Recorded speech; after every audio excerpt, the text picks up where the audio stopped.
Asian নারী কাবাডি চ্যাম্পিয়নশিপে অংশ নিতে 2 ভাগে ইরান গেছে বাংলাদেশ দল। আগামী 4 থেকে 9 মার্চ অনুষ্ঠিত হবে এই টুর্নামেন্ট। আসরকে সামনে রেখে ধানমন্ডির মহিলা ক্রীড়া কমপ্লেক্সের 1 মাসের আবাসিক ক্যাম্প করেছে দল। 2005 সালে অভিষেক আসরে ব্রোঞ্জ পদক জিতেছিল বাংলাদেশ। এরপর আর সাফল্য নেই। 14 সদস্যের কন্টিনজেন্ট বাংলাদেশকে প্রতিনিধিত্ব করবে। দলের প্রস্তুতিতে সন্তুষ্ট কোচ ও অধিনায়ক।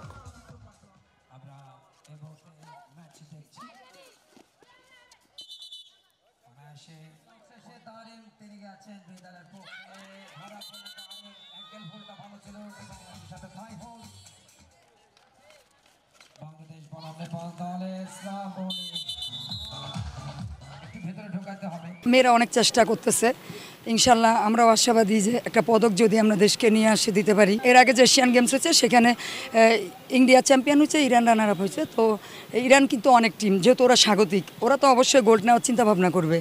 তো সেখানে আমরা আসলে ব্রোঞ্জ পদকটাই ধরে রাখতে চাচ্ছি।